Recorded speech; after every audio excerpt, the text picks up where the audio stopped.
So in today's video I've got two first class replays in the Shred Tread, which is a Era 2 Eastern Alliance heavy tank, part of the Turtle calibration that finishes tonight.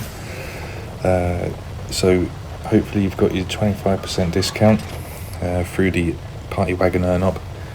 You can pick this up for 8,500 gold. I think it is a very strong tank. It is stronger than the Foot Cruiser. I think the Foot Cruiser is more fun. I tend to play the Foot Cruiser more, but this one, it is strong. It's one of those tanks where you can go onto the weaker flank. You don't have to go with the Lemming train. You've got your boosters, so you're nice and mobile.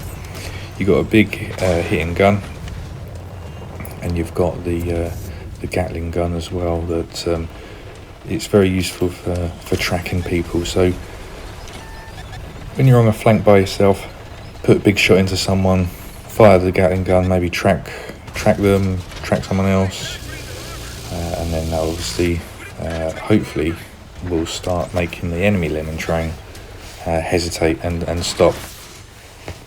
But so yeah, I think it's very strong. I think it's one of the stronger tank in Era 2, and I think it is worth it just from a strength standpoint. But as I said, the tricky thing with these two tanks at Era 2 is the Foot Cruiser is just fun to play. This one is as well, but I think it's more of a it's more of a sort of a meta tank, I would say. I suppose it's got a bit of armour, it's got the high alpha gun, it's got the Gatling, it's got the boosters as well, so you're nice and mobile as well. I think it is just better in every way than the Foot Cruiser, but as I said, the Foot Cruiser, it's got the dual ATGMs, which are always fun to use. So the main gun on this, 406 penetration on the standard rounds, which is okay. A little bit higher than the Foot Cruiser by 5mm, but still relatively on the low end. Damage, 700 damage though is quite nice. Only the really big dirt guns do more damage. So yeah, really good high damage gun. I think it is very strong. As I said, the rocket boosters, it might sound a bit gimmicky and it might just look a bit gimmicky, but those rocket boosters, it really does elevate this tank. If it was sort of a slow, cumbersome tank that you could get to one position, try and lock that position down, whereas with this, you can use the rocket boosters to get across the map. A couple of rocket boosts and that'll help you get across the map very quickly. So yeah, I think it's not overpowered. It's not in any way broken. You just have to use the Gatling gun, use the big gun, use the armor. What armor it's got, you have to use that well, and you'll be able to get good games out of it. So yeah, it's not complete idiot proof like Panzer V-4 or Absolution in World War II, or the Weasel 1 or the Weasel TOW in Cold War.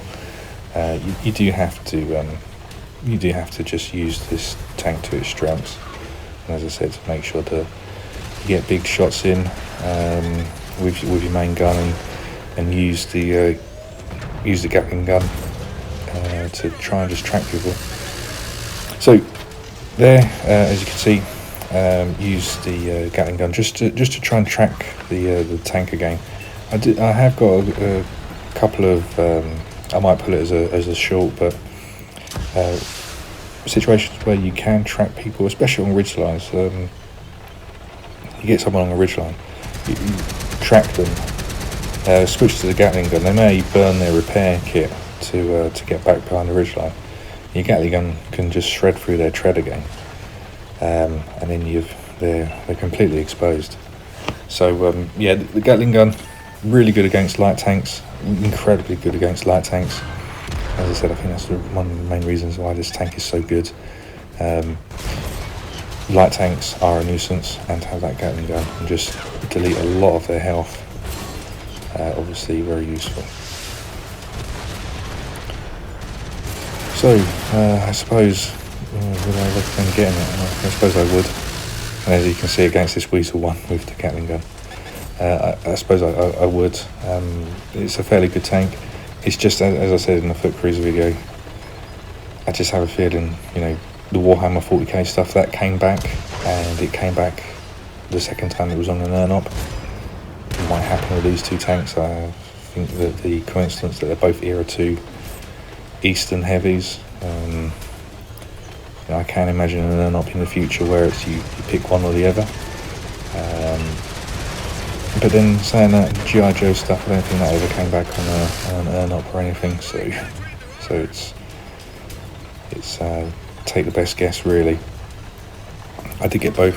I'm not going to touch the Technodrome. That's way too expensive. Way too expensive. But these two are fairly reasonably priced for what they are, and yeah. So back to this game. So we've got just over 7,000 damage, 2,300 assisted, which is quite nice. 4,000 bounced as well.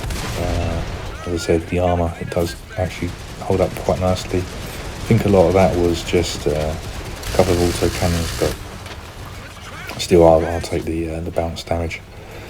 A couple of kills as well. And we've won the centre area in Desville. We're one tank down. It's been fairly... We've been down pretty much this entire game, but back to 3-3 now. I just say that, and then we're back down to 3-2. Got this BZT 70 here, full health. I think me and this BMP2 are going to go in. BMP2 goes in with its autocannon. Get that BZT, puts a big shot into it. Get a nice one into the side of the turret. And BMP2 tries to fire its ATGM, but it's not going to happen. Get a nice shot into the back there. I'm just trying to track it, and that's all the ammo out of the Gatling gun gone. So I think the Gatling gun, it's got 1,000 shots, and there's no reload or anything like that. It's just 1,000 shots and 1,000 in the clip. So yeah, those rounds, they do go pretty quickly. I'm just trying to use the rocket boosters just to try and put this person's aim off a little bit. I do feel like I won't be able to go through the front at all. So as soon as he's angled, I can't do anything. Sort of feign to go that way and then just rocket boost again back past him. Don't think he'll be able to turn in time, but make a mistake here with these rocket boosters. Get stuck or do something stupid like that. There's not really a lot you can do. So yeah, couldn't get the gun elevation down the bottom. And with these rocket boosters again, your turning circle gets decreased quite a lot. So yeah, it's just a mistake there. Just me against two enemy tanks. Looks like someone's popped smoke. We've got 10 seconds on the timer. Got the Conqueror hull down. That was the majority of that aim circle on that tank, and we just derped it into the ridge in front of it, which is a shame. With that Weasel, I assume he was out of ammo, so yeah, it did feel at the time that could have been quite a nice victory, but just over 11,000 damage, got the first class as well. Really good game in the Shred Tread. It's you can do very high damage games in this tank. It is very capable of doing that. As I said, 700 damage per shot, and then you do have that Gatling gun. 1,000 shots in that clip, 10 average damage. So yeah, 10,000 potential, 10,000 just on the Gatling gun if you pen every shot. You're not going to, but against light tanks, you can put a lot of damage into light tanks. As I said, you can just delete at least 3 light tanks with that.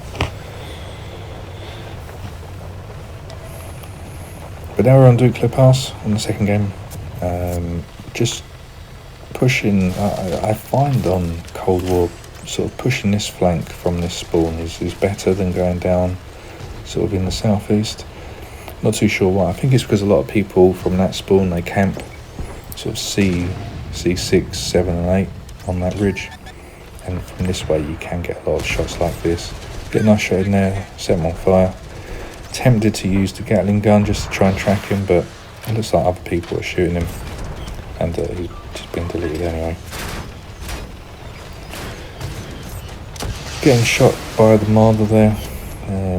But do you just want to get rid of that Ignis? It looked like he had made a mistake there. But yeah, that was a very, again, another good strong tank out of the game. So there's a light tank there, so get a nice big shot into him.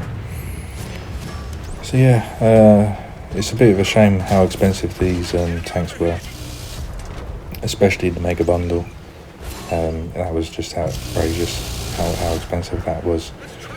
And it was just full of cosmetics and emblems and stuff not really interested in. It would have been nice if they could just bundled all the tanks up as a smaller bundle, maybe just 50% off if you get all the tanks in one bundle, and then have that Mega one maybe even a higher discount. But it is what it is, I suppose. Bit of a shame, as I said, not going to get the Technodrome, but yeah, it's a bit of a shame. But as you can see, just using the Gatling gun, completely delete that BMP1. Yeah, and the thing is with this, it doesn't really matter if you overheat the gun, because you've got your main gun anyway.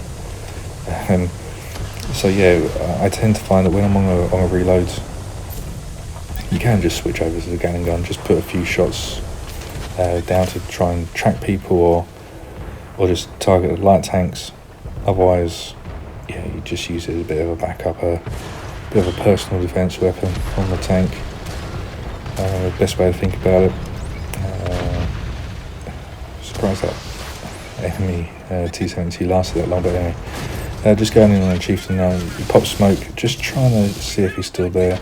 Do get a couple of shots in with the Gatling gun. Did look like with his emblem sort of ribbon popping up. Did look like I may have actually tracked him as well. But now just trying to get some shots into these tanks. They're just trying to take tracks off. We get some nice assistance there. Get with the tracking. Lazy RBRT on, or R1R2 I should say, on that tank, and again just trying to track people. So that was 2 people we got to took the tracks off. Doesn't look like they're getting too much assistance from it, but now advancing. It's 11-3. Unfortunately, it's Cold War. This happens sometimes, and yeah, this is where the boosters are useful. As you can see, how just much faster you are launching these boosters past heavies and mediums as well. Got a light tank and heavy tank. The light tank's over that in a sort of K5 area. I'm assuming the heavy tank's over there as well. I'm out boosters now. Just trying to see if I can get over there. See if I can get one more shot in. I'm assuming at this point that the heavy tank's over there, but now obviously, as you can see, I'm getting overtaken. So without the boosters, as I said, it's fairly slow, fairly slow. But I wouldn't say it's sluggish. It goes at good speed. If it didn't have the rocket boosters, I'd still say it was quite strong. But now I've decided, if that heavy tank is over there, no way I'm going to get another shot in. So I've taken a bit of a gamble going this way. I have had games previously where T-72s have hidden behind these rocks, for a good couple of minutes, and they were back here, like they had followed the Lemon Train rounds. So I'm assuming maybe this heavy tank's done a similar tactic and is trying to come up behind us. Just having a double check in that he isn't actually hidden behind any of those rocks, but here he is, the T-8B. Seeing if I can get any more tracking shots. I've just run out of rounds. It looked like I had about 20 left or something. And I missed shot there. As you can see, well, earlier when I went through that building, there was a bit of stuttering. So yeah, the turret was definitely aimed at the tank, but it just shot off forwards. So yeah, not too sure what happened with that one, but just reversing. I don't want him to go behind us, and I get lucky with a fire.